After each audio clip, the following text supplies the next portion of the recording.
അർജുനായിട്ടുള്ള തെരച്ചിൽ അതിൻ്റെ ഏറ്റവും പുതിയ വിവരങ്ങളിലേക്ക് പോകാം. അരുൺ ആലത്തൂർ അർജുൻ്റെ വീട്ടിൽ തന്നെയുണ്ട്.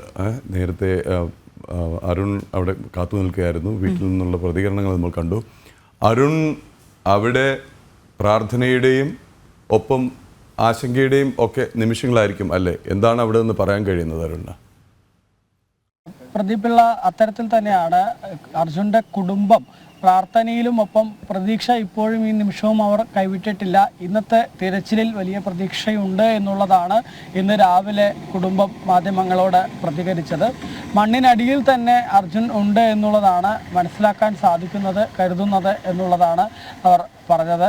അതേസമയം തന്നെ എല്ലാ സാധ്യതകളും ഉപയോഗിച്ച് പരിശോധന നടത്തണം. ഒരു തരത്തിലും ഈ പരിശോധനയിൽ ഒരു മെല്ലെപ്പോക്ക് ഉണ്ടാവരുത് എന്നൊരു ആവശ്യവും അവർ പറയുകയുണ്ടായി. അതായത് കഴിഞ്ഞ ദിവസങ്ങളിലൊക്കെ നമ്മൾ കണ്ടതാണ് ഈ കർണാടക സർക്കാരിൻ്റെയൊക്കെ ഭാഗത്ത് നിന്ന് ആദ്യഘട്ടത്തിലുണ്ടായ വീഴ്ച. ഇത് കൃത്യമായി തിരച്ചിൽ നടത്തുന്നതിനോ കൂടുതൽ വാഹനങ്ങൾ ഈ മണ്ണുമാന്തി യന്ത്രങ്ങളും മറ്റുമൊക്കെ അവിടെ കൂടുതൽ എത്തിക്കുന്നതിനോ വേണ്ട കൃത്യമായ നടപടികളൊന്നും ആദ്യഘട്ടത്തിൽ കർണാടക സർക്കാർ സ്വീകരിച്ചിരുന്നില്ല. അതിനെതിരെ വലിയ വിമർശനവും കഴിഞ്ഞ ദിവസം, അതായത് ഇന്നലെ രാവിലെ ഉൾപ്പെടെ ഈ അർജുൻ്റെ വീടിന് സമീപത്ത് നാട്ടുകാരും മറ്റുമൊക്കെ ചേർന്ന് പ്രതിഷേധിക്കുന്ന ഒരു സാഹചര്യം ഉണ്ടായിരുന്നു.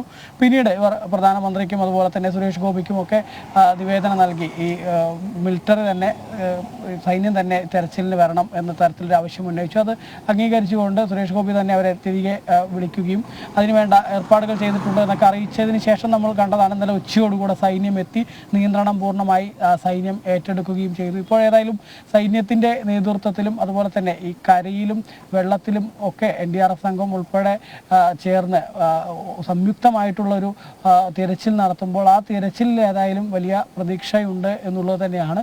ഈ പുഴയിൽ ഒഴുകിപ്പോയിട്ടുണ്ടാവാനുള്ള സാധ്യത അവർ കുറവാണ് എന്നുള്ളതാണ് കുടുംബവും പറയുന്നത്. പക്ഷേ എങ്കിൽ പോലും അത്തരം കാര്യങ്ങളൊക്കെ പരിശോധിച്ചുകൊണ്ട് ഏത് വിധേനയും തങ്ങൾക്ക് പ്രിയപ്പെട്ടവരെ കണ്ടെത്തണം എന്നുള്ളത് തന്നെയാണ് അവർ ആവശ്യമായി ഉന്നയിച്ചിട്ടുള്ളത്. മാത്രമല്ല തങ്ങളുടെ അവിടെ ഇപ്പോഴുള്ള കുടുംബാംഗങ്ങളും മറ്റുമൊക്കെ നാട്ടുകാരുൾപ്പെടെയുള്ള ആളുകളൊക്കെ അവിടെ തെരച്ചിലിന് വേണ്ടി കർണാടകയിൽ പോയിട്ടുണ്ട്. അവരെല്ലാം അർജുനെ കിട്ടിയാൽ മാത്രമേ മടങ്ങി വരികയുള്ളൂ എന്നും അവർ വ്യക്തമാക്കുകയുണ്ടായി. ഏതായാലും കുടുംബത്തെ സംബന്ധിച്ചിടത്തോളം ഈ നിമിഷവും അവർ പ്രതീക്ഷ കൈവിടുന്നില്ല. അർജുനെ കണ്ടെത്താൻ കഴിയും എന്നുള്ളത് തന്നെയാണ്.